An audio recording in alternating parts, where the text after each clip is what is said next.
Features live coverage of an African safari and may include animal kills and carcasses. Viewer discretion is advised. It's a lovely morning. It's still slightly dark. We're using our spotlights, looking for animals moving around early, and this is Safari Live. Ready.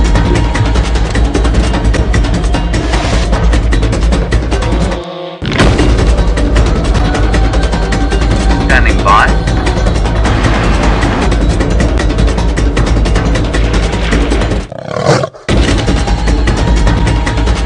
5, 4, 3, 2, 1. You are live, you are live. Good morning, everyone, and welcome to Safari Live. We've got a herd of Impala very close to us, and you'll hear the males rutting shortly. My name is Byron, and Senzo is on camera with me this morning. You may have already seen Jamie and Dave on the other vehicle, and then Tristan will be heading out shortly for bushwalk. Then, of course, we've got the ladies in the final control. And you, back at home, don't forget to send us your questions. Hashtag Safari Live is how you can do that, and we'll gladly answer your questions and comments during the course of our sunrise safari.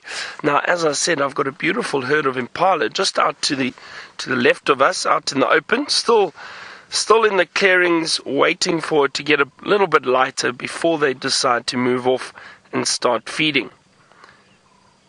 These animals enjoy the clearing purely for safety. It's a nice area to spend the night. We know that the predators are mostly active at night, and out in the open, these Impala would be able to see them and run away. So that is why they choose the safety of the clearings. Look at that female. See her browsing. Now this is interesting. We might see some other of the Impala actually grazing, and there you can see to the back they're feeding on the grass. Now this female's decided to browse. She's feeding on the leaves. Now they're mixed feeders, and that's one of the reasons why the Impala do so well and are so abundant in these areas. Depending on the time of year, they can choose what they'd like to feed on. Whereas some antelope are strict grazers, and they only eat grass, and others are strict browsers, which they only eat leaves of trees or shrubs. So the Impala do very well. Look at that male. See, at the back there, he's chasing those females, keeping them very close. He looks like the dominant male around here. That's a young male also in the front there. But he would try and keep these females around him because it is the rutting season, the mating season. What's on the back of that Impala? Looks like she got a little speck of something. You see that white dot? I don't know what that is.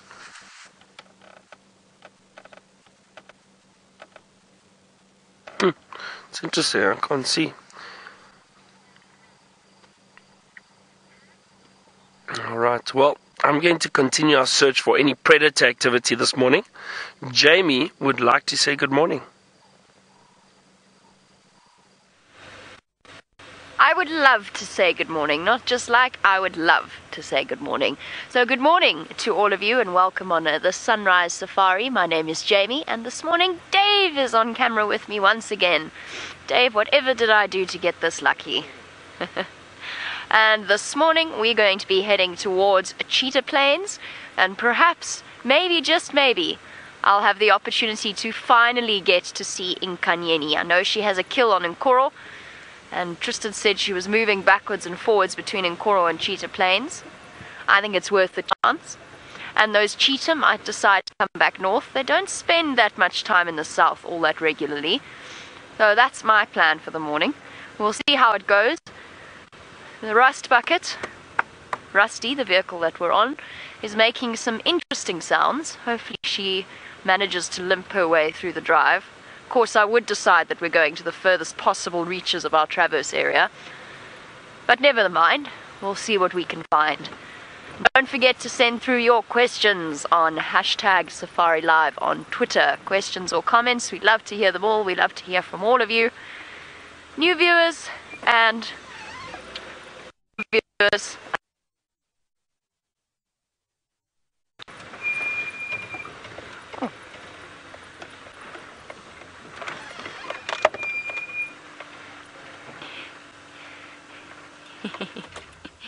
Megs would like me to stay stationary on the steepest incline on Djuma. Get myself out of this position. Let's send you over to Tristan so that he can do his good mornings.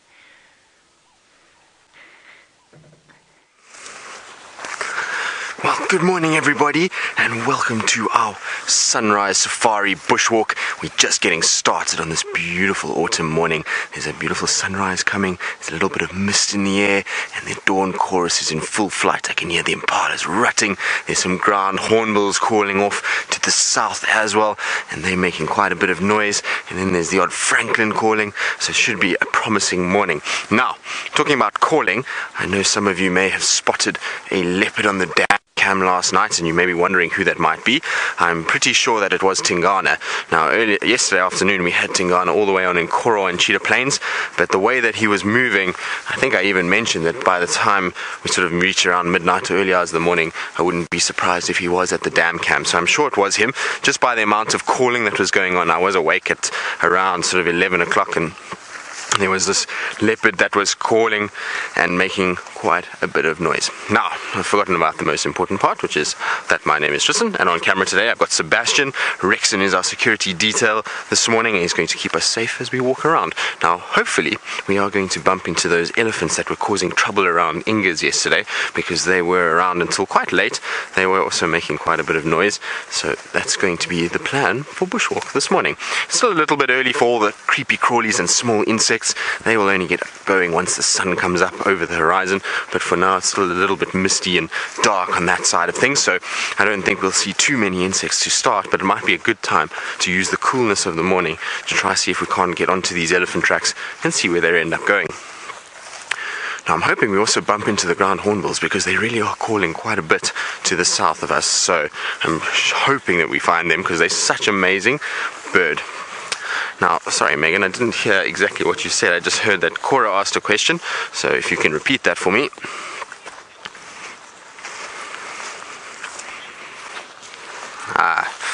So Cora, you're wondering which animals we see most in the morning. Well, I suppose that's a difficult one to answer, because it depends on every day, but the morning's always good to find tracks of animals. So it's because of the sort of night time and the fact that none of us are driving around during the middle of the night. There's a lot of the predators move during the night, so it's always a good time to look for tracks. And so we often do find cats that are moving from sort of nighttime into the day, and you find them kind of in the early mornings. But impalas become quite easy to find. I know Byron had some impalas just now, and we can hear some impalas on over our shoulder here. In fact, they're just coming out and through. Now, those impalas will be out on the open areas, so anytime you drive through one of these clearings, you generally do find impalas. Sometimes you'll find wildebeest, zebra, as they utilize the open areas during the night for safety, and then as it starts to get brighter, they'll then move off into the thickets to find food and shelter from the sun. So those are pretty easy to find in the mornings. But yeah, the thing in the mornings that we try and find most is probably the predators that could be moving around during the night. They leave us telltale signs, and it becomes a little bit easier to find them early in the morning than it does in the afternoon, after everybody's been driving around and lots of the daylight animals have been moving. They then will squash the tracks, and we end up with a situation where we don't find them. So it's much easier in the morning. Now, while we go in search of our elephants and our ground hornbills that are making all the noise, I believe Byron is out and about, and he's also searching, so let's see how he's doing. I am indeed searching, Tristan, searching for anything. I'm driving very slowly this morning, just because I don't want to miss any tracks. So I'm trying to see if we can find any tracks of either lion or leopard that's come through the area during the course of the evening. So I am checking very, very carefully. I hope Tristan has luck with those ground hornbills. We saw them yesterday. We could hear them this morning. They're calling non-stop. Wonderful sound in the morning. Also the elephant. It's always funny when an elephant decides to come and visit one of the camps. You've got to be a little careful walking around at night, because you might not might not see the elephant. Sorry, I just thought I spotted something. My binoculars.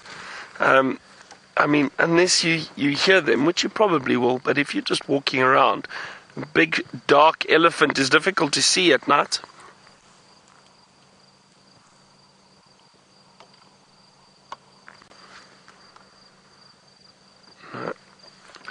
also helps just to stop and listen like this every now and then, just in case their alarm calls or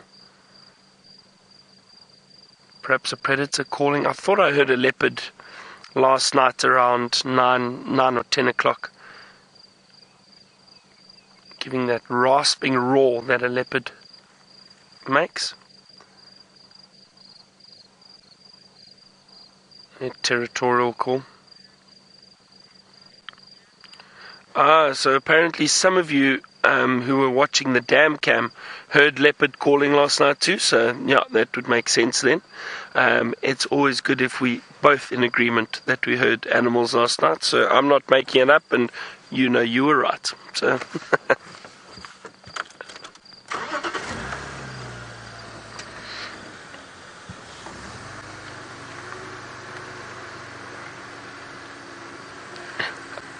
Christina, you asked, does it ever get so cold that you can see your breath?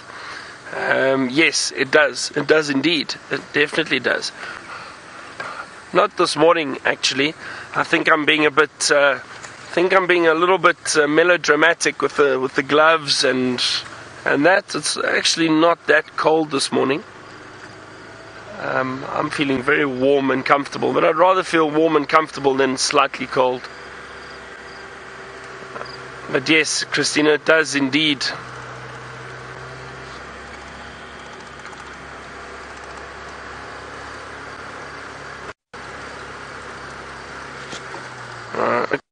Okay, like Tristan's managed to find some antelope he'd like to show you. Well, indeed we have. I was talking just now about the rutting impalas and how they were making such a noise, and we've managed to find this female and this male, and this male is doing his best job to try and keep the female close by. You can see he keeps sort of cutting her off, and as she tries to move, he'll chase after her and make these incredible sounds as he tries to block her and keep her segmented so that he can then mate with her. It is really quite amazing to watch the two of them, and he's been very feisty.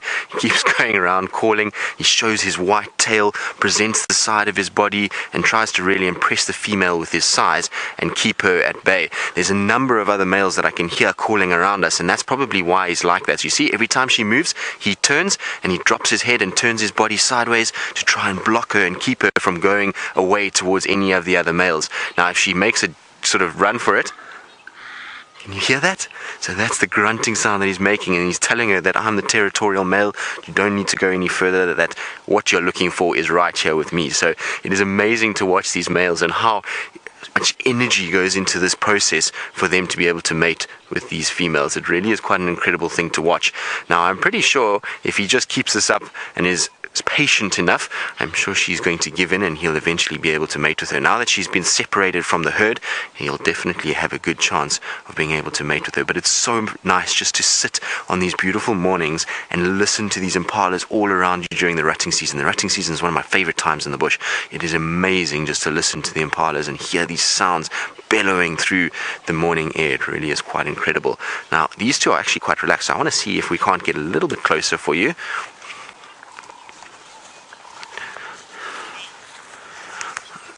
So Cora, you're wondering how I can tell which is a male and a female.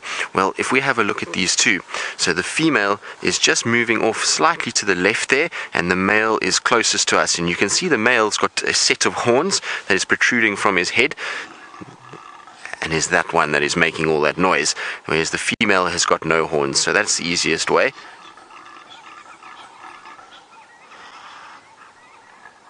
And you can hear the males responding. Amazing.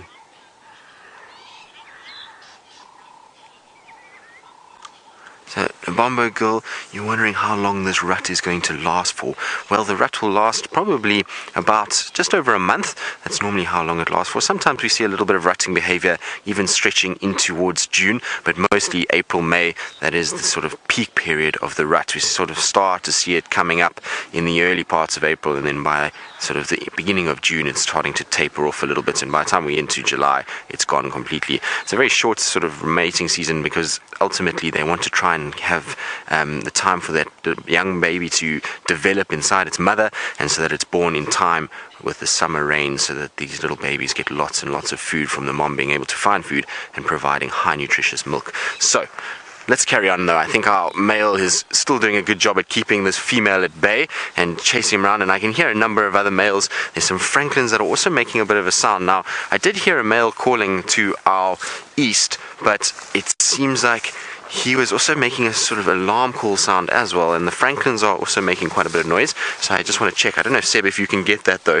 There's these beautiful bands of mist that are rolling through on the sort of valley section over the dam there. I am going to try head towards the dam, then we can get a better view, but you can just see these bands of white mist where the sun will be rising just now. Now, we're going to carry on and admire this misty morning.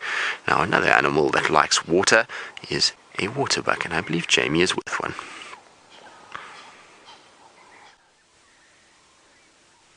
I've got two.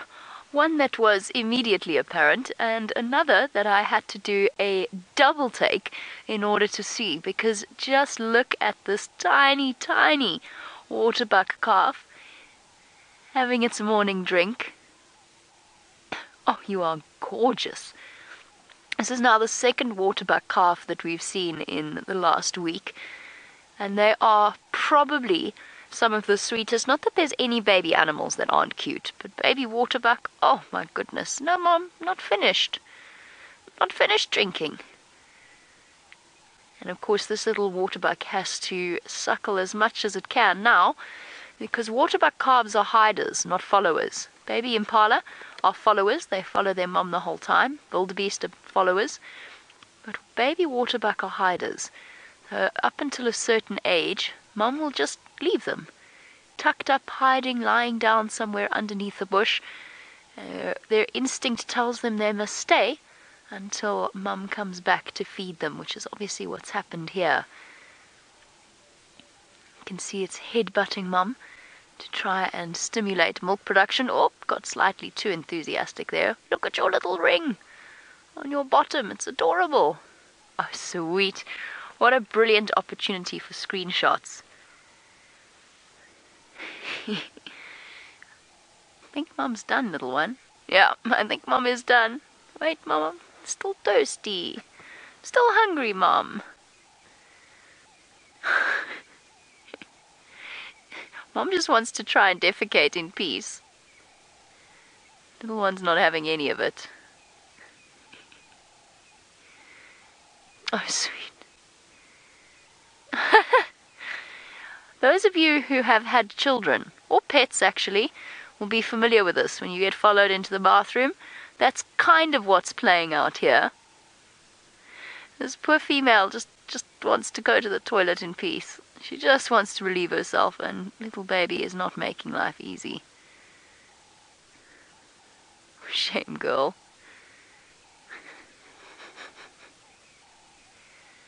That is too sweet. Oh, hidden for now.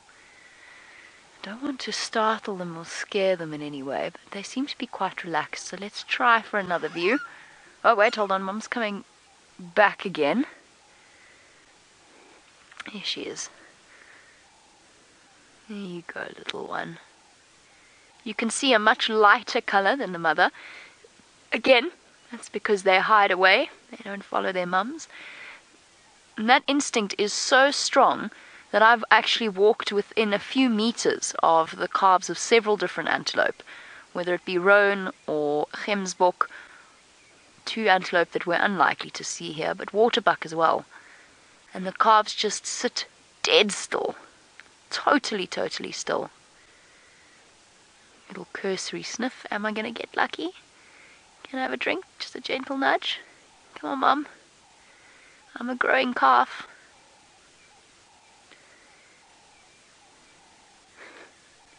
Mum listening carefully, ears constantly rotating, because this, of course, makes them both very vulnerable.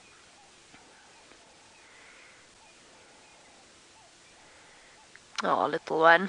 I think Mum's decided that breakfast is done.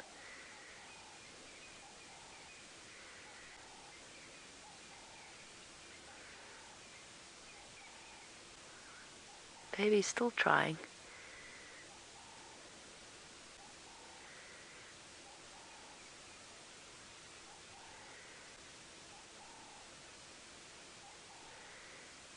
Sweet. That calf cannot be more than a few weeks old, if that. I don't think it's very old at all. Mum's stopping to take the opportunity to ruminate. Oh. Have a jolly good scratch. There we go.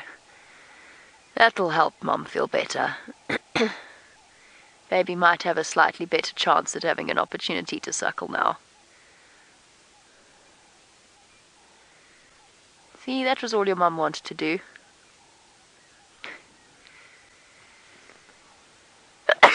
Oh, excuse me. Sorry. Just me.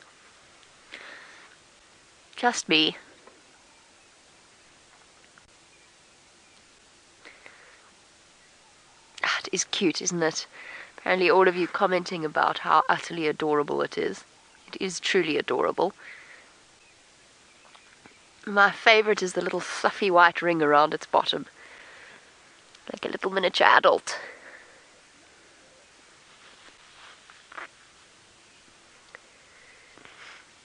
Any luck? Mum, can I finish my breakfast now?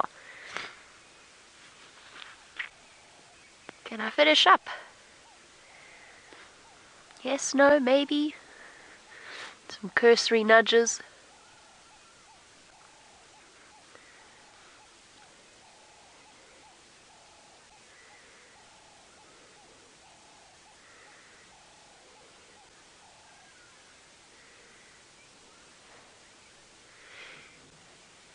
Megs, are we sure that's not Siberia Zoomy?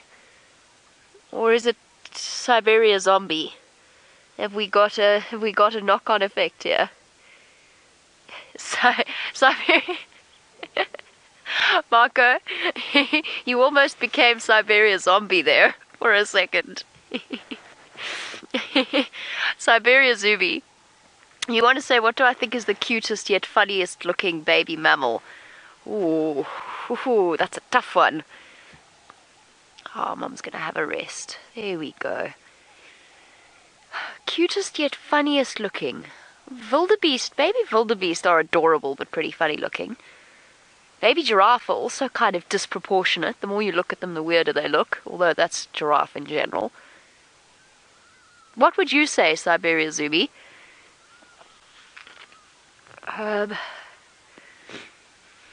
Dave, let's think. Cute yet funny looking. Can I say baby moths? Caterpillars. Those fluffy caterpillars. They look adorable, even if you don't want to touch them. But they are very peculiar looking. Baby leopards are just adorable. Baby lions are just adorable. There's nothing funny looking about them. They're like little teddy bears. Like fantasy creatures. Oh, I've got one. Baby rhino. Baby rhino with their enormous feet and their enormous ears. Totally disproportionate to the rest of their bodies.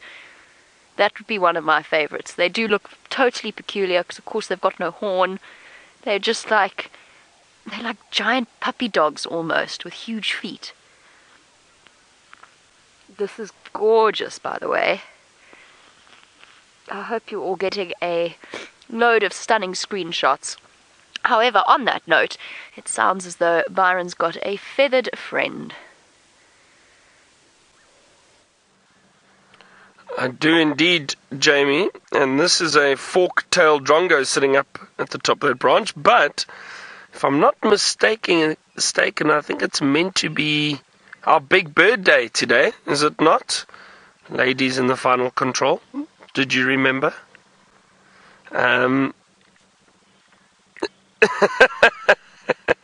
So it is our big bird day today. Alright, so we're going to have to start ticking up birds and see how many we can get. And I think it's a competition between everyone, is it not? Or is it just per drive between the the 3 guides out at the moment, so we'll see what we can get.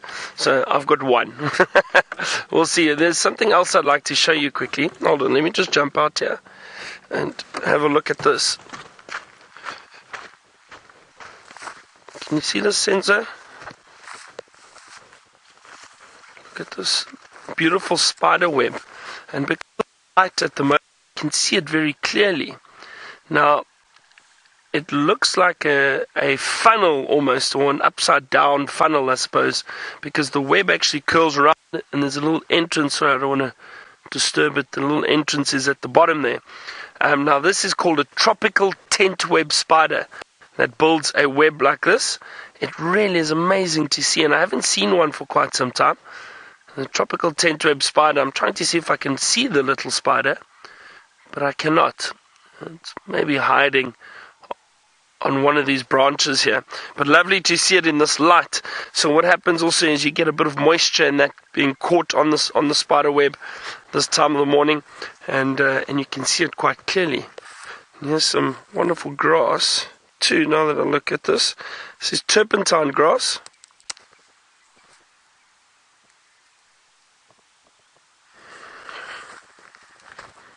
It smells a little bit like turpentine. Oh, I don't know. I think you need a bit of an imagination, but it's called turpentine grass.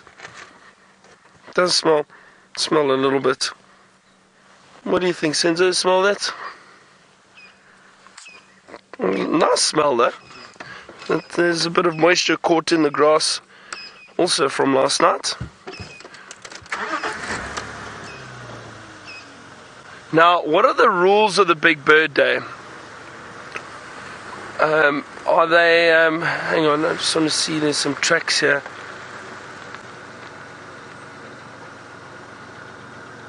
Looks like monkey tracks. I just want to know, what are the rules of the bushwalk? Is it only on sight, or can you call a bird by hearing it and confirming it? What are the rules? So while the final control thinks about that and lets me know, let's see what Tristan has found on his bushwalk. Well, it is probably one of the most spectacular sunrises of the year so far. We've got these bands of mist rolling through the valleys from the Mulawati. The sun is just coming through the clouds. There's this beautiful dead tree. Impalas are rutting. Franklins are calling. It is absolutely magical. It's so nice just to be sitting and absorbing the sounds and sights of a beautiful dawn in Africa. Now, as I say that, everybody goes quiet. I was going to stop and listen to everybody, but they've all gone quiet.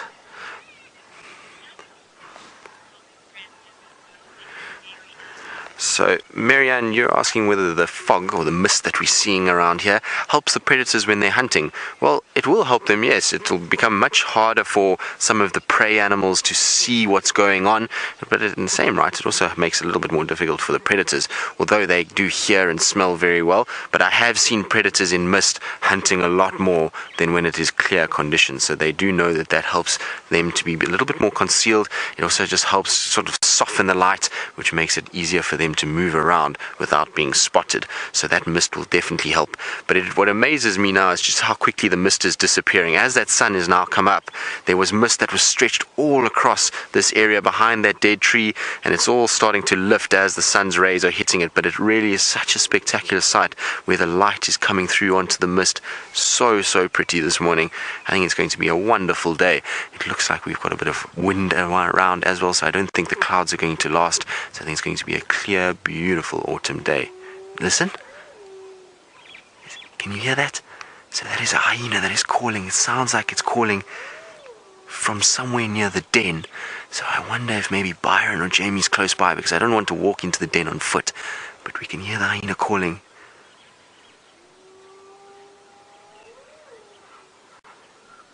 That is amazing, and to go with this sunrise, absolutely incredible. But maybe let's head in that direction. We might get lucky and find this hyena away from the den, in which case we'll be very, very fortunate. That sounds like it's not too far. Now careful, Seb, you don't fall down the termite mound. So we climbed up the termite mound to get a better view of that beautiful sunrise. But isn't that sound incredible?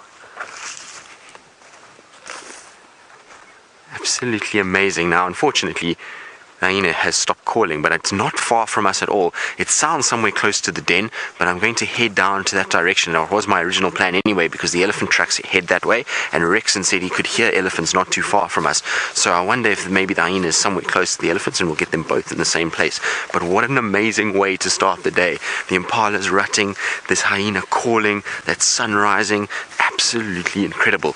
Now, I do believe it is bird day after all today, so I suppose we should also try and see if we can't find some birds for you this morning. So I'm going to try and look around. We did hear the ground hornbills earlier, but I am going to try and see if I can't find some other birds that we can actually show you on camera, given that it is bird day. And I think we do need to establish some rules for our birding competition for this afternoon as to whether hearing them counts as seeing, but I don't think so. I think it's got to be, you've got to get them on camera. That's what my call is going to be, is that you can't register a bird unless it's on camera itself. But sure, that is spectacular this morning. Now, Rex is up ahead of me and is busy sort of walking and checking around, so I wonder if maybe he hasn't seen this hyena already. It's a little bit sort of further on from where we are, but I would imagine it's not too far at all. And I just love the way that they call, the way that they kind of put their head down into the ground and they make this loud whoop, and that whoop then just resonates through the morning air. Absolutely amazing. What a pleasant day already. Sebastian, not a bad start to the day. For sure. So we're talking about hyenas, we're talking about them calling, and I mentioned that maybe if Byron's close he should head that way, so he's thinking about it, and while he thinks about it, let's go across to him and see what other plans he might have for the morning. Well, Tristan, I'm just checking the boundary at the moment, just to have a look and see if there aren't animals crossing in or out. So while I do that, I am going to make my way towards the hyena den, because I did hear hyena calling not too far, basically east of us. So maybe we'll have some luck around the den site. So I will head in that direction and have a look. Oh, two more birds, Senzo. We need to count everything. Here we go. 2 laughing doves, 3 laughing doves, and a partridge in a pigeon. Okay, so 3 laughing doves. So we've got fork-tailed drongo, laughing doves. Let's see, I hear some other birds over here. There's a hornbill at the top there. Okay, Senzo, we've got to be quick. Look at this. We're gonna win this today, you and I think. Red-billed hornbill up at the top. What else have we got around here? Let me see if I can spot anything else quickly. And I hope all the ladies just keep tabs on our numbers, so we know exactly what we've got.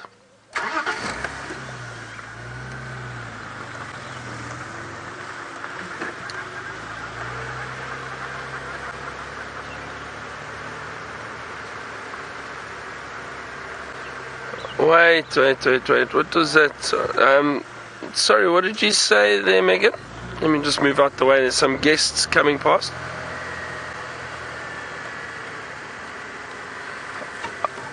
Okay, you see, I think this is they're all cheating. Yeah. Morning everyone, morning. They're all cheating this morning. They've now said that the birding competition is only for this afternoon. You see, no, I don't like this. They make up rules as we go along. And Tristan's obviously feeling the pressure. He's decided now that the birding competition should only be this afternoon. Jamie's probably said something. You know, they're just all against me. They're all against me out here. Tristan actually said last night I need to refer to him as boss. I don't know why. So exactly, you see. So yes, boss, we'll do it your way.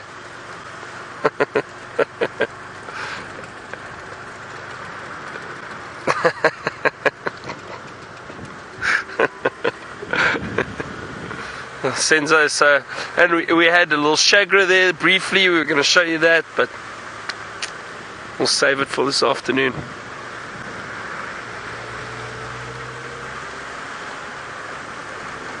Maybe we'll just practice, Senzo.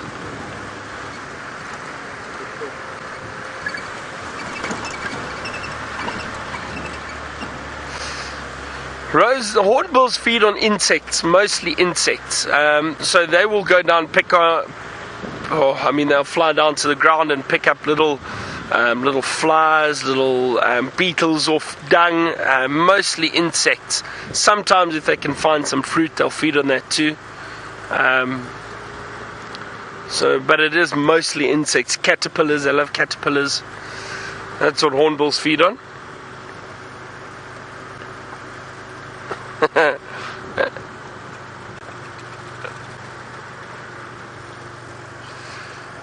Richard, I would be you asked any bird. What bird would I be if I could be any bird?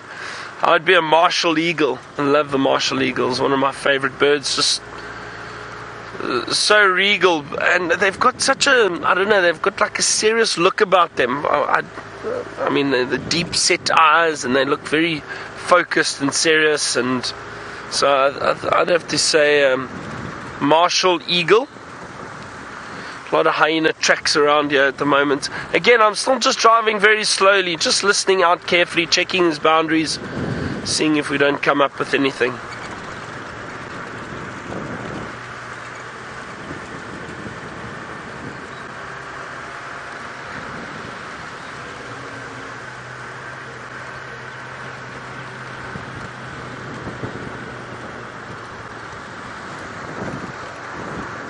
I did see some honey badger tracks earlier heading up and down the road. Very clear honey badger tracks, probably from last night though.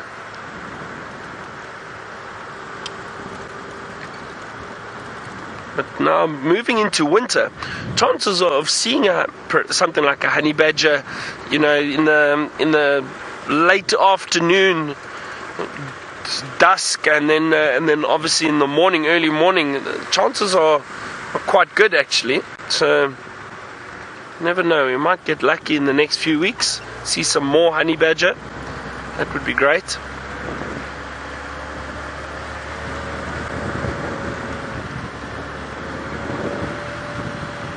Alright, well, I'm going to start making my way towards that hyena den, I think. Let's head to Big Boss Man. Well, I'm not sure Big Boss Man is the right word, Byron, but especially around camp, Byron tends to be the one that runs camp when Steph is away. He's in there and he's got advice for everybody. He really is the sort of glue that holds the team together. Good old Byron, I don't know what we'd do without him. But as you can see, we've now spotted these elephants, so they are very far from where we are, but using this termite mound that we're on, we can get a little bit higher and we can actually just see them moving through a slight clearing just on the other side of this sort of drainage system. So what we're going to try and do is we're going to try sneak a little bit closer and see if we can't get a better view. But what is quite amazing from here is we can see the elephants, and then to the right of us we can also see some giraffe that are on the western side. Now the giraffe are quite obscured, they're hidden in the thickets, but we've got giraffe, we've got elephants, we had that hyena calling. It's a really incredible start to our bushwalk this morning. So I think what we try and do, Seb, is just try and head towards these elephants and not see if we can't get ourselves into a position where we can see them. They look like they are feeding in a fairly open area that's on the edge of a thicket, which is great for us because it means we can get into that thicket and then we can just watch them as they move around the open area. And you can see the giraffe now just drifting off into the thickets as well, so they're also around. What an amazing start to the day. This is, when you have bushwalks like this, it really is the most incredible thing to do. You've got animals around you, it's a beautiful morning, the air is fresh, and it is really, really very, very pleasant. So let's start heading down and try and see if we can't find these Ellies a little bit closer so we can show them to you. Now, careful on your way down, Seb, there's quite a bit of dew, so it's a bit slippery. Now, at the moment, I'm not keeping my voice down too much because we're still very far from them. Those elephants are probably, I would say, maybe 700-800 meters away from us. They're a long way away on the other side of the ridge, so I can still afford to talk quite loudly now. They won't be hearing me from this distance. Also, we're lucky that the wind is blowing towards us at the moment, so it's blowing from them to us, so wind direction is absolutely perfect, and you've always got to consider wind direction when you're walking into dangerous game. And when we refer to dangerous game, we mean the animals out here that could potentially potentially be dangerous towards us. So hippo, elephant, buffalo, lion, leopard, rhino, those are all animals that you've got to be careful of. Now, when we're walking, you try and take wind into consideration, as well as, like I was saying, cover. You need some sort of cover to be able to be hidden. We're quite a tall creature, and so we often stand out very, very easily. So we have to try and find a little bit of cover that we can get in behind, and then we can be able to view these elephants, hopefully, from quite a close distance. Now, the thing about elephants, unfortunately, is that their senses are absolutely incredible. So you've got to watch your sort of speech and how loud we talk, as well as how visible we are. So we try and stay into the tree line and kind of use the tree line to our advantage, but I'm sure we should be able to work this well. I think they're going down towards Treehouse Dam. That's where I think they're off to. So they're going to feed now this morning, and as that sun is rising and it starts to get a little bit warmer, then they'll start heading for a bit of water, and so they'll start going towards Treehouse Dam. But it's going to be a beautiful morning trying to catch up with these elephants and find them. Now, I believe Jamie has made her way all the way to the far east and is on Cheetah Plains in search of the elusive Inkanyeni.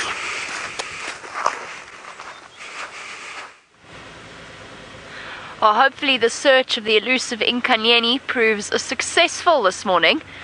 I'm hopeful. I'm very hopeful, aren't you, Dave? It's time for our luck to change. Or at least our leopard luck. Doesn't mean we haven't had nice sightings, we just haven't had much in the way of leopard luck. Just an update, the sticks are on Hoffman's, which is a property sort of towards the southwestern corner of Djuma, as is Tingana. So Tingana walked all the way from where he was on Cheetah Plains yesterday with Tristan. Throughout the night, he went all the way to the west through Djuma and then out onto Hoffman's. He missions. It never fails to astound me just how far that leopard walks every single night. Crazy. Obviously got such a massive territory, he feels the need to constantly patrol. Which is fair enough.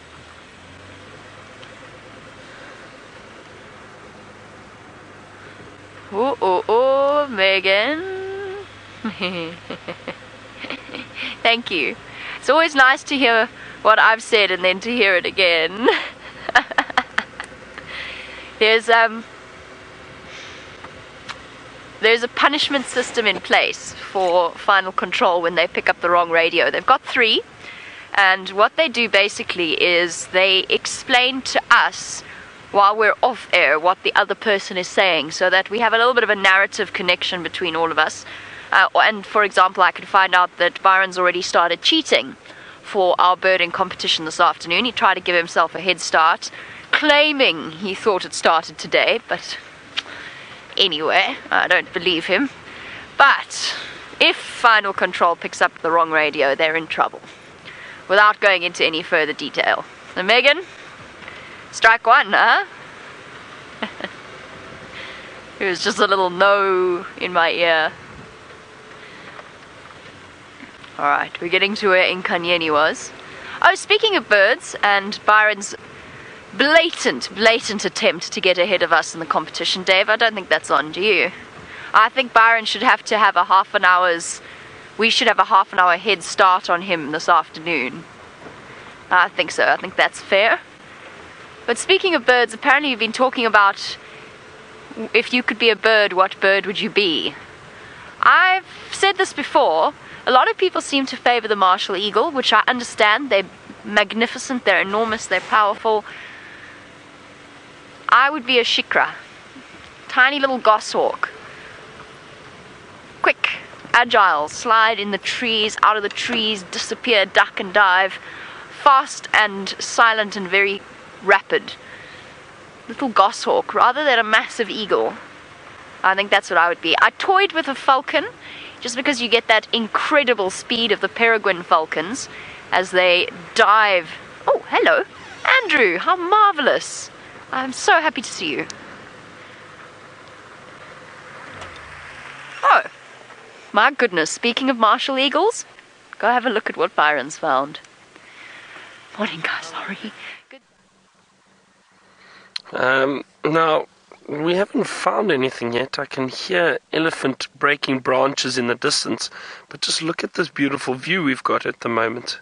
It looks almost like there's, with that mist trapped down in the valley below us, it looks almost like it's a dam. Doesn't that look beautiful? I love these winter mornings, moving into winter now. I suppose autumn mornings rather. The cooler mornings that really are my favourites. I do enjoy it.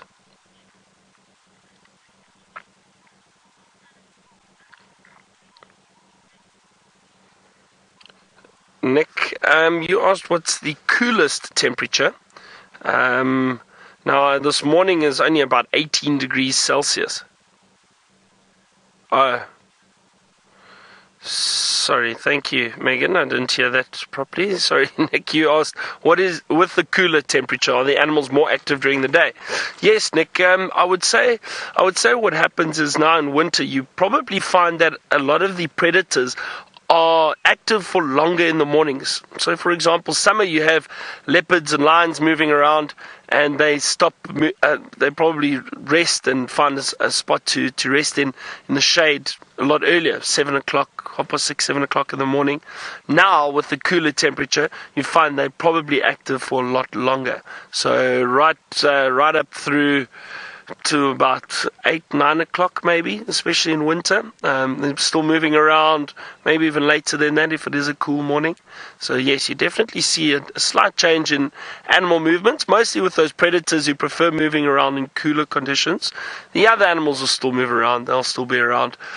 You might find nocturnal animals might get active a lot earlier in the night because it does get much colder in the evening, so they prefer to get active earlier when it's not as cold, and then probably go and rest again later in the evening when it's much colder.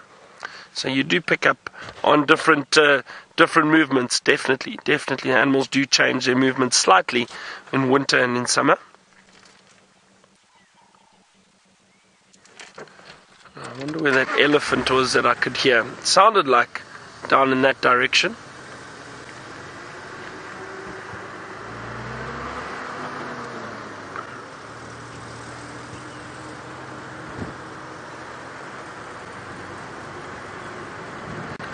Now it sounds like Tristan is searching for an elephant too. Let's see if he's any closer than I am. So we are quite close now. I can see them just in front of us. There's a little baby that's close to the road. But what we're going to try and do is head to a little termite mound that's not far here. Get up onto the mound because it looks like they're heading in this direction. So if we get up onto the mound, it'll be a really nice safe place for us to be. So rather than being right out in the open, but you can see there's some of the big females starting to come out now as well. And they're all starting to appear towards the road. Now, isn't this incredible? Being with elephants on foot has got to be one of the most special things. It's incredible just to sit and listen to them breaking branches, talking to one another, and just generally going about their business. Now, from where we are now, they haven't seen us or heard us, but we are quite out in the open, so I just want to see which way they're going. Seems like they might be going this way, so let's try to change direction here, Seb, and get onto a different mound.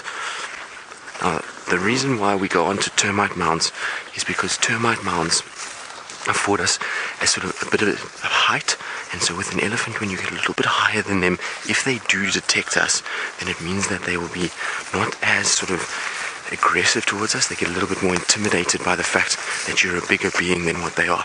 Now, Seb, you just caught this, so just go back a little bit. So I'm just going to hold that for you. There we go.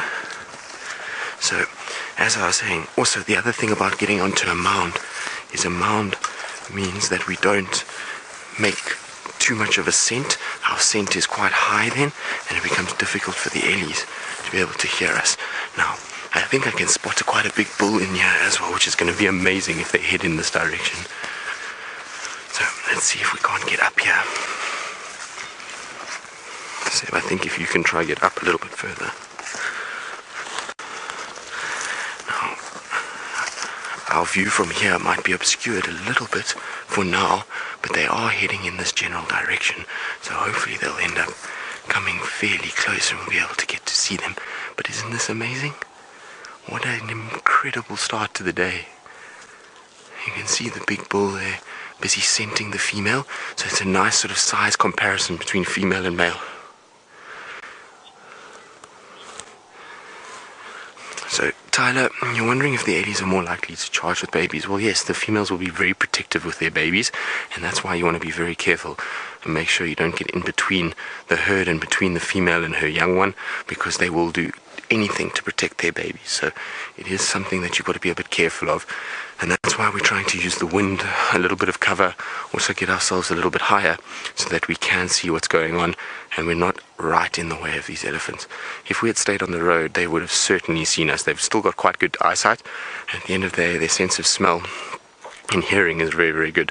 So better for us just to take a bit of cover, that we can actually see what's going on and watch them start coming out of the bush. And like I said, they are heading towards us, so we should be able to see them nicely from a very safe perspective. But an elephant mother that is scorned is probably one of the most dangerous animals out here. You've got to be very careful with elephant females. Look at the size of the male that's coming through there now. He is huge. Now, I can't see if he's in must from here. He might be. Generally when the male is in must, it's when he's actually looking for females and searching, trying to find a mate. And there's probably a female in here that's in estrus. I've seen him with his trunk touching multiple females between the legs, and basically what he's trying to do is sniff and smell if she is in heat by using his trunk. So I'm sure there is a female that is in heat. There's also lots of little babies that are moving around as well. And like I say, it looks like they're going to come fairly close to where we are, which is absolutely incredible. The other nice thing is if Byron is heading towards the hyena den, these elephants are also making their way straight that side, so he might get lucky with hyenas and then this elephant herd bumping into the den at some stage as well. But I can't tell you how special this is to be sitting with a herd of elephants in the early morning and just watching them go about their business. At this stage, they don't know we're here. They're still going about feeding, and that's always a great sign. When you walk into a herd of elephants, you can watch their sort of feeding behavior. As soon as they stop feeding, you know that they've detected something and they're not really that happy about what's going on. But when you see elephants feeding, their ears flapping gently, cooling themselves, you know that you're in a good place and that they haven't spotted you, so it's a good thing. So Kylie, you're wondering if elephants really are that dangerous. Well, Kylie, they are indeed. I actually know of somebody that was killed in the Sabi Sands by an elephant. She was unfortunately got between a calf and a mother, and she was killed in quite quick time as well. So I do know somebody personally that has been killed by them, but there are multiple cases of elephants attacking people, and generally when you get an animal of that size attacking someone, it's such an unfair contest that no one really survives them. It's very seldom that somebody will survive an elephant attack, but they are incredibly dangerous when they feel like they're threatened. You must remember that they see people as a predator, and so when they see predators, it's like lions, they chase them away. The thing is a lion is much faster than what we are. We are not even as fast as what an elephant runs, and so if an elephant does decide to chase you and you don't get away, you're going to be in big trouble. And when there's a 4 or 5 ton animal that's deciding that you are a threat, it really can do quite a bit of damage. They've got this massive trunk that they use sometimes to sort of bat things away, and then they've got those tusks that they can gore, and I've seen them also, they stand on things and try and sort of kick and maim, so they are an incredibly dangerous animal. You've got to be very careful of elephants. And in fact, when you're training to be a guide, the first few times you do bushwalks, you try and avoid elephant herds in particular. Elephant herds are really sort of reserved until you've got a bit of sort of knowledge and you know what you're doing, and you've walked a few of the dangerous animals like buffalo and rhinos and those kind of things, and then you start to go up onto elephant bulls, who are a little bit more sort of easygoing. And then once you've sort of learnt how to deal with that, then the sort of last prize is big herds of elephants, because the babies are around and the females can be so aggressive.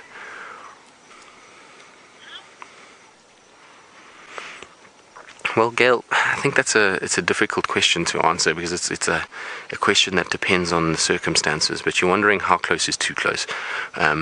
Like I say, it depends on the conditions that you're in, depends on the individual animals that you're with. Certain herds are more relaxed than others, same as with males. It depends on how the wind is blowing, what cover you've got.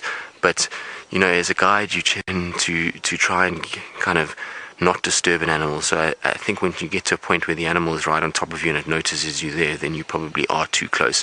Well, that's how I feel about it anyway. But at the moment, I mean, we are, I would say, about 100 meters, maybe a little bit less, from where these elephants are, which is a really, really safe distance. Even if I was with guests, I would be happy with the distance that we're at. Sometimes we do get elephants coming a little bit closer, and because it's just the three of us, it's okay if they come a little bit closer, because we don't have to worry too much about too many people, and we can find ourselves a safe point like a termite mound like this, and everyone can fit on top of it. But yeah, I'd say probably once an elephant starts getting past 40 meters, that's when you start to be a little bit more concerned. And I mean, I have had elephant bulls that have walked within sort of 10 meters of me, which is quite something. I mean, it's a really difficult thing to deal with, and you've got to be so careful with something like that. And like I say, I don't really like to do it because I don't like to influence the behavior of the animal in any way or make them in any way wary or cautious of us.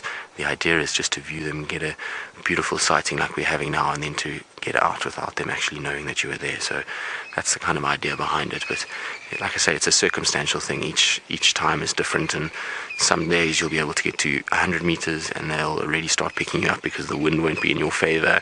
Some days you'll be able to get to within 20 meters and it will be absolutely fine. So it just depends. But where we are now is absolutely perfect. We've got this perfect point of safety. And like I say, they are slowly drifting towards us. I can see one that's now probably about 40 meters away, but it's perfectly fine.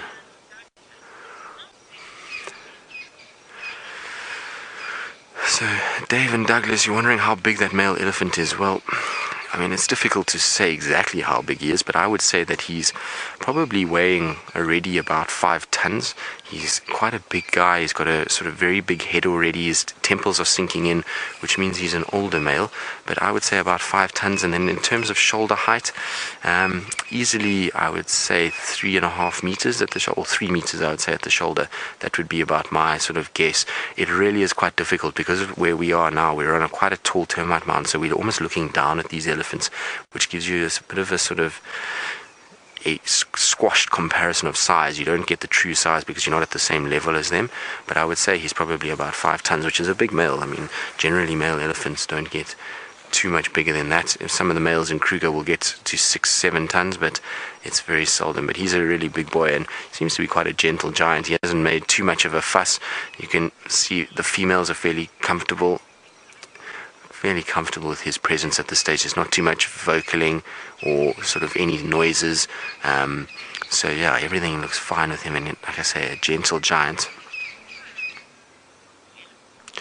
Right, so we're going to carry on sitting here because these elephants are just drifting closer, and it really is so nice just to be sitting with them. And while we do that, I believe Byron has found some elephants of his own. I have indeed, Tristan, and look at this. It's a lovely herd. Quite a number of them around here at the moment. Just listen to some of the sounds around us. There's a cuckoo actually calling just off to my left. Levalin's cuckoo. I'm surprised it hasn't migrated yet. But look at those two little elephants there. Now, some of you might be thinking the first thing is, are they twins? Well, I'm not sure, to be honest. Now, elephants do or have been recorded giving birth to twins. I haven't really seen it. There are two females here close to each other, and it looks like the one youngster is slightly bigger than the other one. So I don't think they are twins. But they are both very, very young elephant. Those two little ones are probably between 1 year and 2 years old. So still learning, staying very close to the mothers. Such a lovely sighting.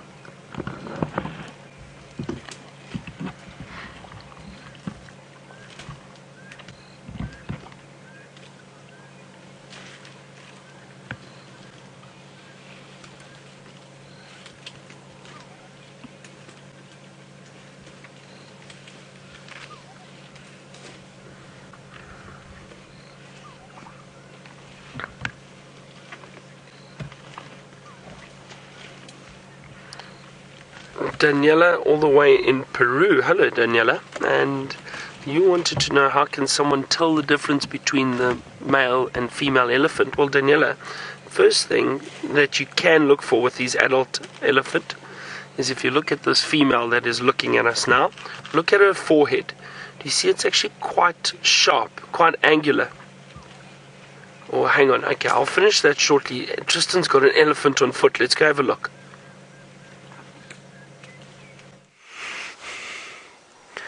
So, as you guys can see, we're still sitting with this herd now. I believe Byron's with the same herd because I can actually hear him talking not far from where we are. He's just on the other side of the herd at this stage, and we're sitting in amongst them now. I'm pretty sure if Byron comes forward a little bit, he might be able to actually see us, and he'll see where we are. Now, we're still waiting. There's another couple of elephants that are still on the other side of the road that are coming slowly this direction. They sound like they're on sort of a much straighter course towards where we are, but there is a female and a young one that is not too far, that is behind a tree at the moment, but they are slowly coming in this direction. So I'm sure that they are going to pop out somewhere where we can see them in this nice little clearing in front next to this dead tree. But they are quite aware of what's going on. I think with the vehicle on one side and maybe the fact that we're talking on the side, they might have picked up something. You can see the female there. She's just lifting her head slightly and cocking her ears out to listen to what's going on. But I can still hear a number of other elephants are coming. You can hear their rough skin passing through the bush, and so I'm sure we're going to see quite a few more. It really is a nice size herd, this. I wonder if it's not the same herd that Taylor had on bushwalk yesterday around the dam. It seemed like there was quite a few in that herd as well, so I'm sure it is the same one. Their tracks come from that area. But it's so good to have elephants back on the property. In the last few weeks, we've struggled a little bit with Ellies. We haven't had too many herds around. So to have nice herds that are staying on Djuma is always such a special experience. And you can see one of the young ones that's messing around. Now, there's an adult that's coming across. It looks like a young bull. Yeah, there we go, a young bull. Now, I think they're going to have a little bit of a playing session. They often do. Oh, there goes the tree.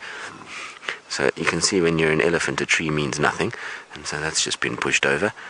Now I wonder if they're not going to come back. It seems like there's still quite a few more coming, and I can hear another male that's breathing not too far from us here as well.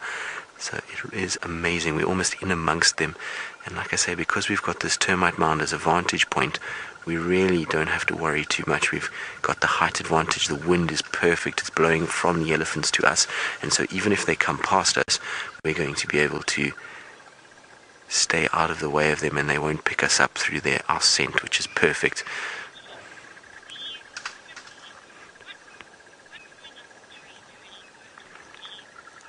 So B Smithy, you're wondering if going up a tree would be any good. Well, probably it depends on the tree. I mean, a big, really big marula tree or a big sort of jackalberry, maybe that would be fine because an elephant's not going to be able to push that over. But if you were in something smaller like a bush willow and you ended up going into that and the elephants found you and scented you, they'll easily be able to push you over. Now look at these two young males fighting.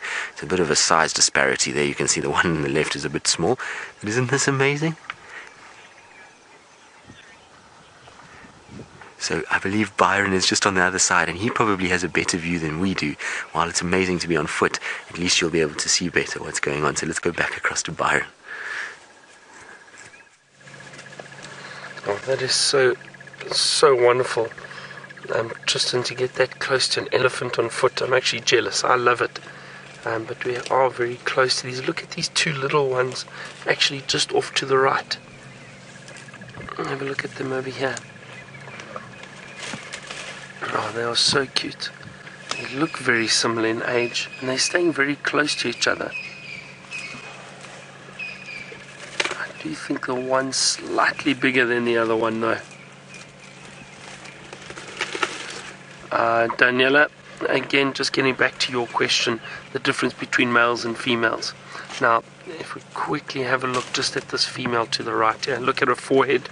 Do you see that, Daniela? It's actually quite angular, the top of her head, almost at a 90-degree angle. You see that? Very sharp forehead. Now, the males have rounder foreheads. It's not nearly as sharp as that, not as angular. So over there, and then if we look just down to the back of the front leg there, you can actually see the mammary glands on the female too, especially if they've got youngsters. They won't be that prominent if they don't have youngsters. But this is a female, a mother, that's coming very close to us. Good morning. Beautiful female.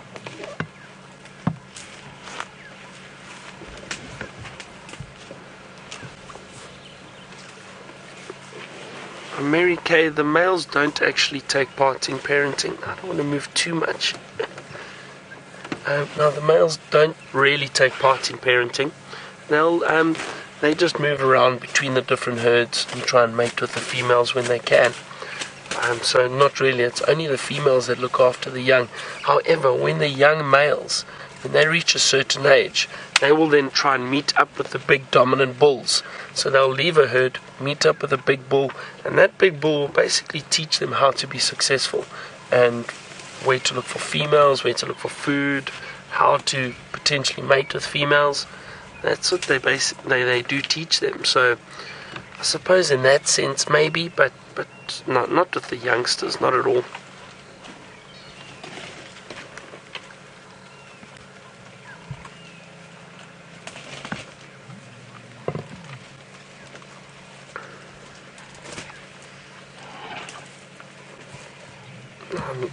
Look at those two over there busy playing. Look at that.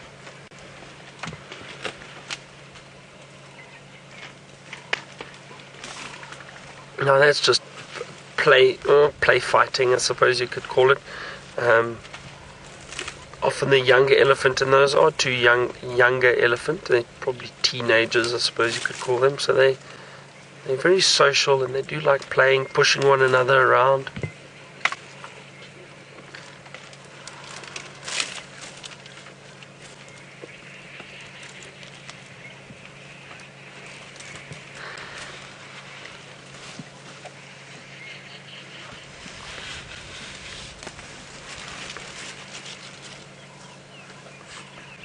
Oh, wow, I wonder how close Tristan is to these elephants. It sounds like he's got a view of an eye.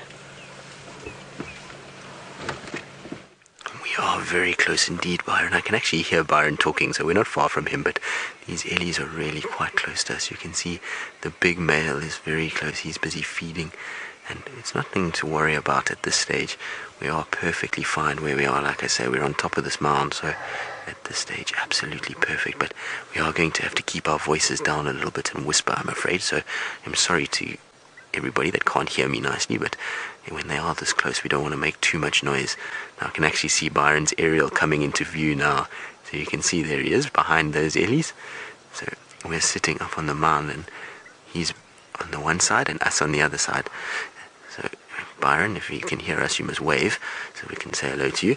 But it is such an incredible feeling to be in amongst these elephants, and to be sitting like this is something so special. It really is a very, very, very, very big reminder that we live in the most incredible part of the world and are so fortunate to be able to do what we do. It's such an incredible experience. Sebastian and I was just saying, to sit in a herd of elephants like this and to spend the morning as that sun is coming up and to hear all the sounds around you and hear the elephants feeding is probably one of the most amazing experiences you can have. It really is very, very special. And it's one thing to be on a vehicle, but to be on foot is just a whole nother sort of experience and a whole nother sort of level of feelings that you go through and emotions. It is an absolutely amazing thing to do. But you can see they're just gently feeding now. They're in no rush to go anywhere. Like I was saying just earlier, before we kind of got into the herd, is that they'll be feeding slowly, making use of these cooler sort of early morning hours. And then once it starts to get a little bit warmer and the sun really starts to come out, they'll then head for water. But for now, there's an abundance of food, the temperature is perfect, and so it makes sense to be out and feeding and making use of those cooler temperatures before it gets too hot during the middle of the day, when they'll then seek shelter and shade. So I can see from here that Byron will probably have a very good view of some elephants that are just in front of him. So let's go across to him so you guys can see the elephants a little bit better.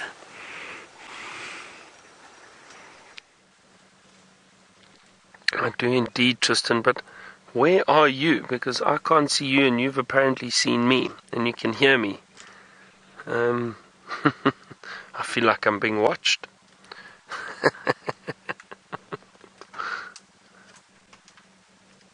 You can can just see all these branches breaking around us.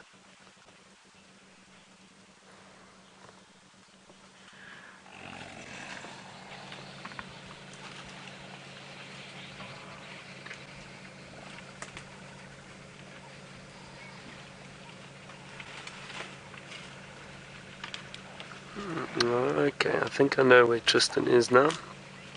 What we're going to do is we'll chase this elephant towards him and see how he reacts.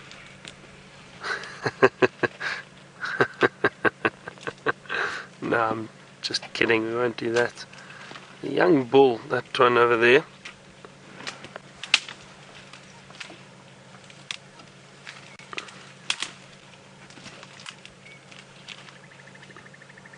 Daniela, let's see if we can have a look at this male's head. Hopefully it turns for us and just show you that difference between the female and the male that we were speaking about. But you should be able to see a clearer curve of the forehead and not that angular shape.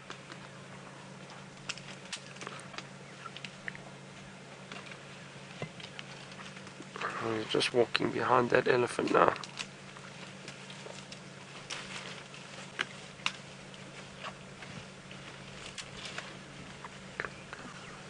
Now, Douglas, these elephants are constantly feeding, so they can eat a huge amount of food.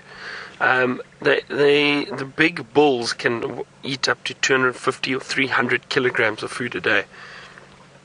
So that's over 500 pounds. The smaller ones, obviously, probably much less, 100, 150 kilograms. But that's still over 200 pounds of food. It's a lot of food, between 200 and 300 pounds of food a day. And the reason for that, Douglas, is that the elephants don't have a very efficient digestive system.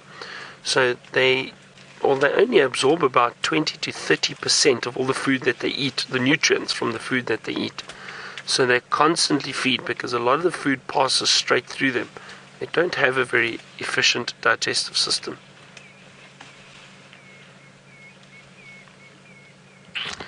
I think I'm going to move on from these Ellies for now because I'm going to go and look at that Hyena den site quickly.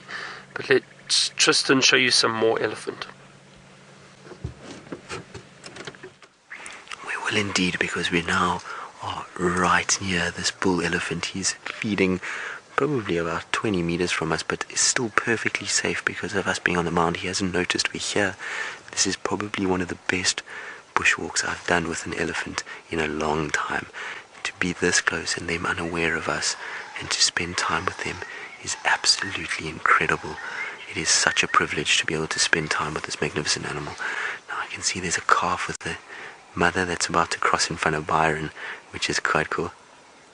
So that little calf is moving there, and then this big bull is still very close to us. Now he seems like he's rubbing his face on this dead marula tree. Now I wonder if he's not going to try and push it a little bit. Let's see. Hopefully he doesn't push it down because it will almost land on us if he does. No, just rubbing his forehead. Are you going to sleep there, big boy? Almost looks like he's gotten into sleep mode. Often you'll find big bull elephants, this is how they'll sleep, is they put their head up against a tree like this and then they start closing their eyes. Sev is his eyes closed. It's getting there. So Sev is telling me that his eyes are starting to close. Obviously I can't see what Sev is seeing, but it looks like his eyes are starting to close. It's quite amazing. Seb says it's making him sleepy. Did you not sleep well? Isn't that amazing? To be right here and an elephant is falling asleep with you is extra special.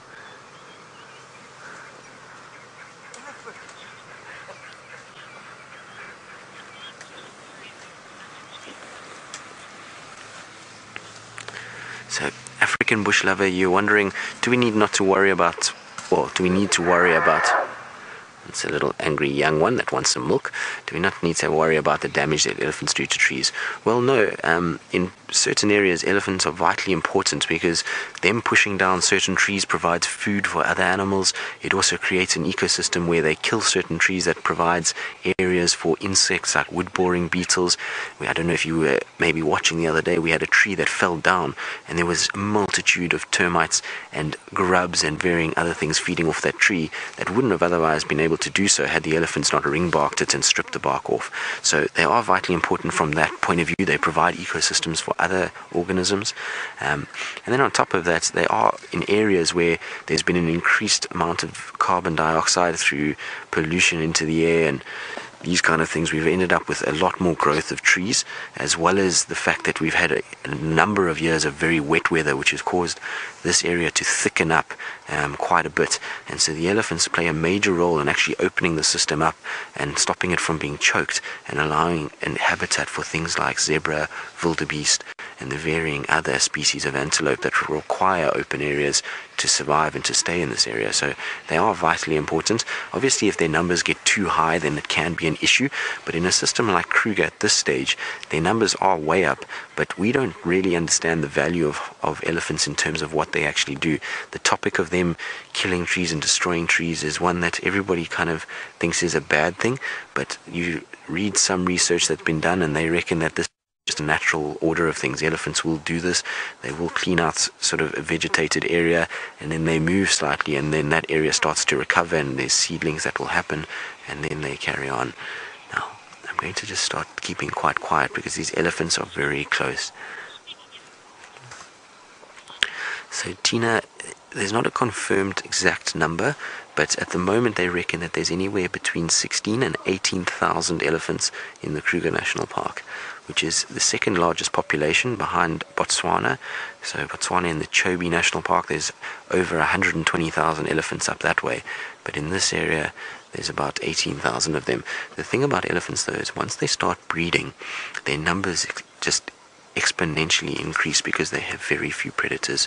So because things like leopard and hyena and lions only take a few calves every year, it's really not very many. And they don't really suffer from natural disease too much, and even in times of drought the elephants still are quite well off because they're able to find food all over the place. They're intelligent, they've got trunks, they've got tusks, they generally do quite well. Now Byron, who's just driven past us, I believe has gone to the hyena den and he's managed to have some success, and these Ellies are actually on their way there too. But isn't this incredible?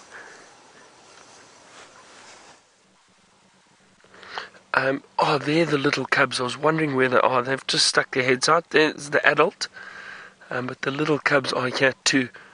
I'm hoping that adult lies down. It's been moving around a lot, and it looks like it's moving off perhaps.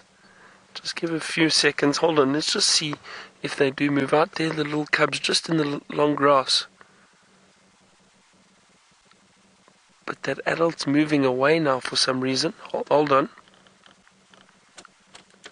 Okay, hold on. It sounds like that elephant's very close to Tristan again. I'm going to see if we can get a view of these cubs. He is indeed. He's no more than 5 meters, so I am whispering because he's right here. He's so close I can actually smell him, which is incredible. And you can see he's feeding, and we can even listen to him ripping up big swathes of grass.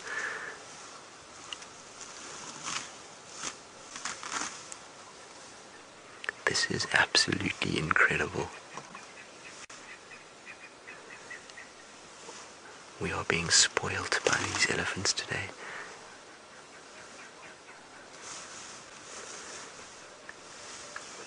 Now you can see he's interested in the grass around the termite mound because generally where termites are, they put a lot of nutrients into the ground because they build their mound with their saliva and their feces, and those feces is basically like compost, and so it's perfect for fertilizer basically of the grass. So the grass that grows here is very nutritious, and that's why the Ellies like to feed around termite mounds.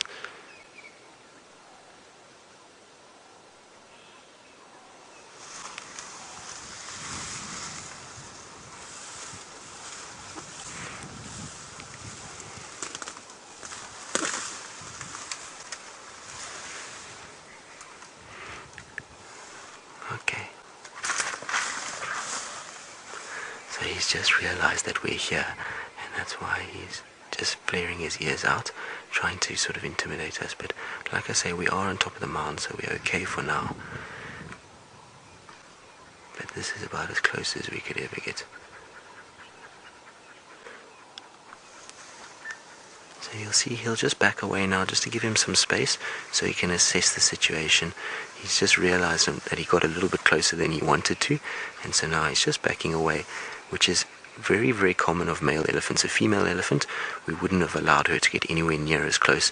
The males tend to be a lot more assertive and know that their size is big enough to look after themselves, and so once he sort of realized we were there, he's just backing up now just to see what's going on, and you can see he's starting to feed again, so all is okay. But isn't that amazing? Sebastian, have you ever been that close to an elephant? No, not on foot. So Sebastian's shaking his head in disbelief that he's been this close and is able to film this. It is absolutely spectacular. Now, we're not going to be able to go anywhere for quite a while because the Ellies are all around us, but it is absolutely amazing. Now, you'll find that this bull elephant, probably what he's going to do is he'll continue to back up, and then he'll turn and start heading back towards the rest of the herd and make sure that he then joins up with them. But this is absolutely amazing. I don't think I can stop smiling now. Sebastian's trying to show you how close we actually are, and like I say, that elephant is right here, but it is absolutely amazing to be a part of this and to experience something like this. Is so cool. So we are very, very fortunate indeed. Like I say, we have the best job in the world. Thank you, big boy.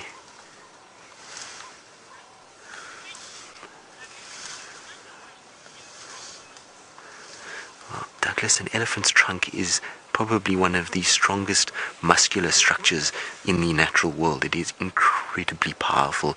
You watch them break massive branches. I've seen them pick up trees that it would take probably 5 or 6 men to pick up, and they pick it up with ease. It is really quite an amazing thing to watch how strong that trunk is. And when you think that trunk has got way more muscles in its body than muscles in the trunk than what we've got in our entire body, you can realize why they're so strong. Now, our elephant bull is moving away slightly, so I think we're probably going to take this opportunity to start moving out and getting out of this area. I think we've had an absolutely incredible experience, and I don't want to push it any further. I think what we've done has been magical, so we're going to probably start to move away slightly, and I'm going to try and see if we can't maybe go and find the giraffe that weren't too far away. And while we do that, I believe Jamie is still searching for the elusive Nkanyeni on Cheetah Plains, and I really hope she has a bit of luck.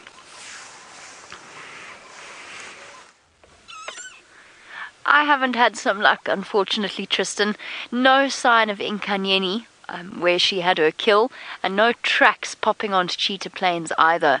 I think it's safe to assume, I'm not done yet, I haven't finished searching, but I think it's safe to assume she's not in the area. We've checked twice in a big circle around where she had her kill, and now I'm heading a little bit further to the east. Once again, elusive Nkanyeni proves elusive. But look at the beautiful skyline. Stunning. Absolutely gorgeous. Right, let's carry on.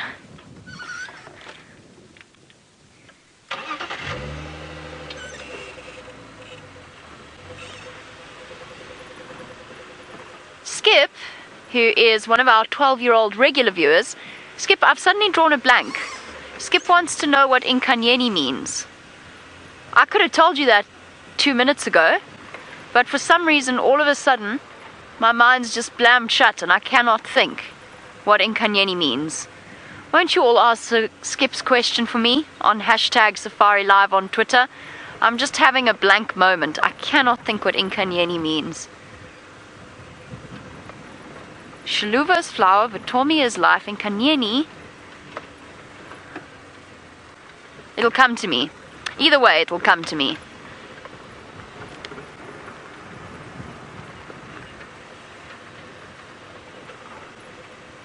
Of course. Light. Nkanyeni, light. Nkanyeni, Skip, means light. Now, there we go. Nkanyeni, which I think is a beautiful name. Wait, hold on. So, Kirsty, you're saying light. Tristan's saying marula tree. Which one? Now I'm confused.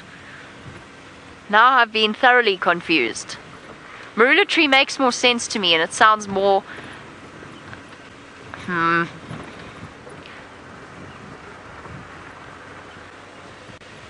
going to wait. I'm going to wait and double check this. Skip before I give you an answer.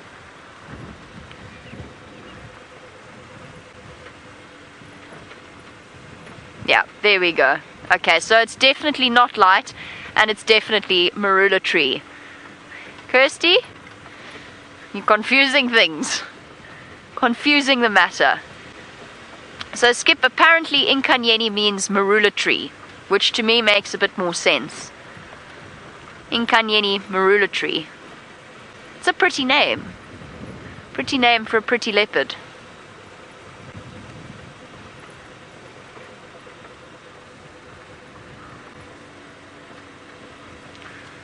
I'm going to continue the search for our dear Marula tree.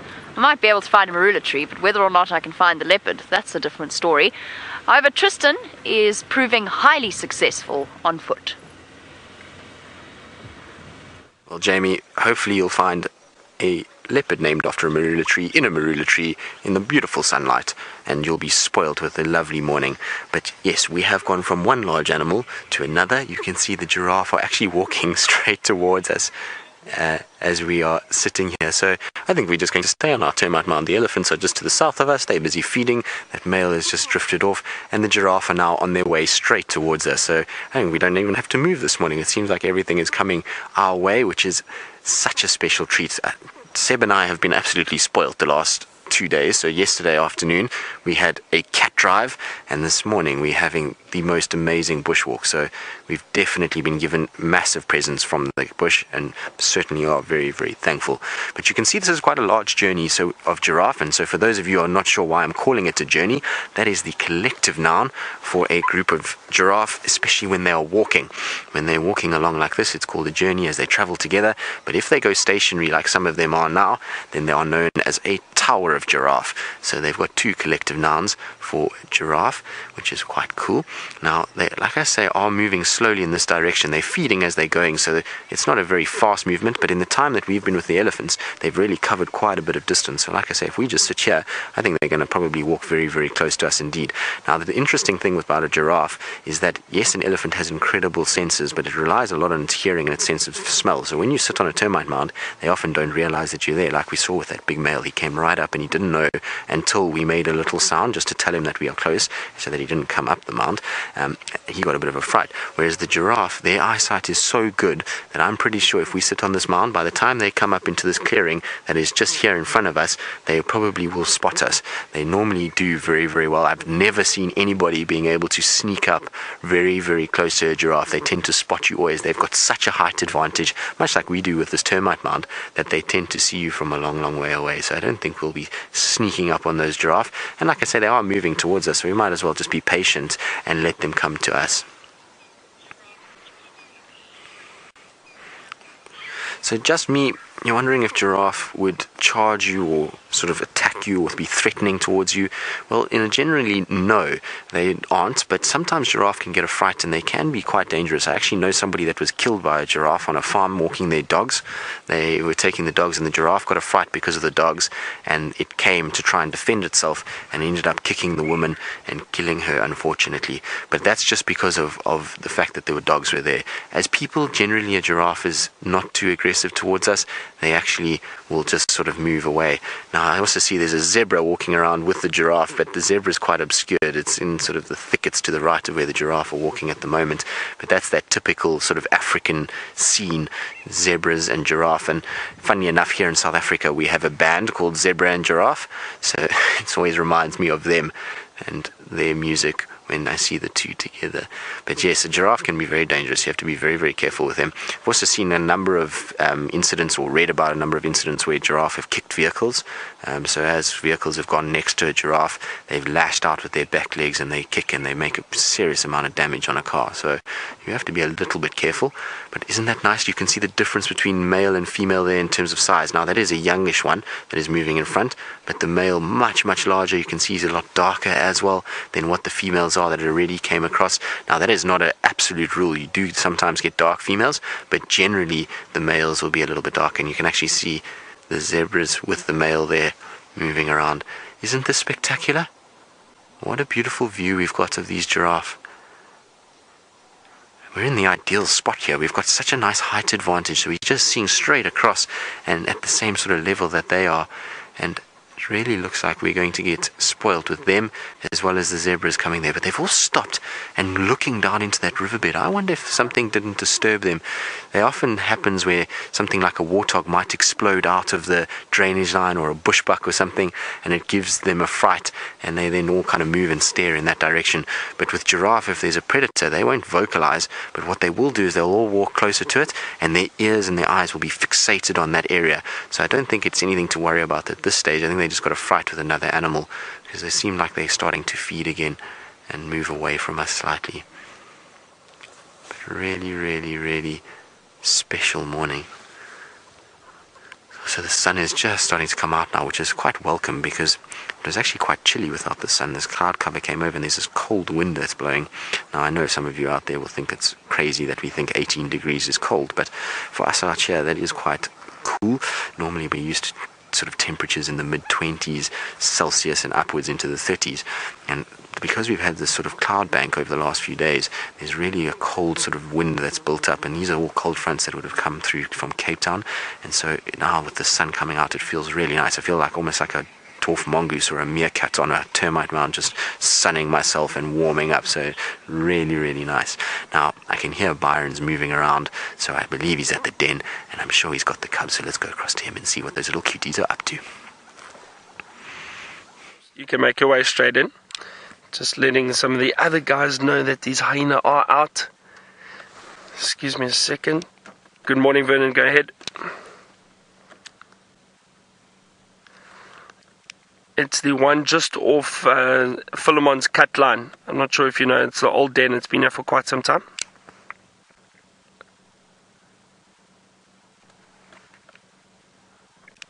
Yeah, affirmative. That's correct.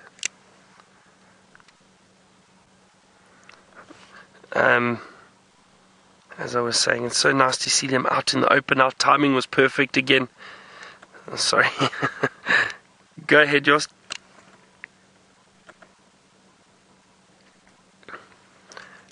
It's okay, thanks, Jos. I think we saw them earlier.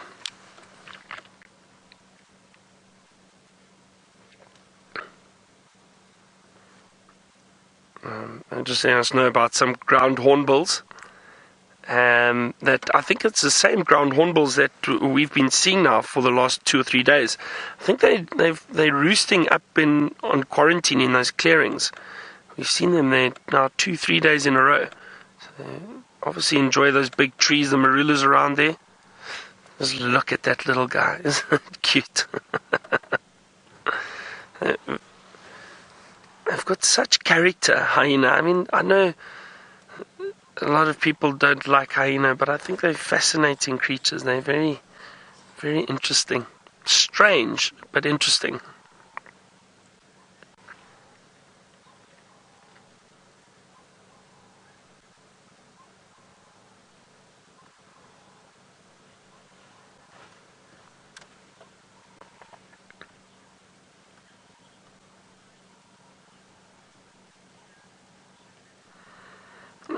Dear watcher, I'm not sure if the females hide food for the cubs. Not necessarily, but they see sometimes the adults will actually bring bits of meat and bits of a carcass back to the den site. Not very often, but they do if they can get a leg or something like that. They will indeed. I know, where are they going? I doubt they'll go too far because the den is over there, so I'm not sure where they're heading. The adult's still there, unless the adult's deciding to move off, and the cubs may return. I'm just going to sit here. I don't want to move around too much while these little cubs are far from the den. Let's just see if that adult comes back or if the cubs come back. It's amazing how they disappear at the moment.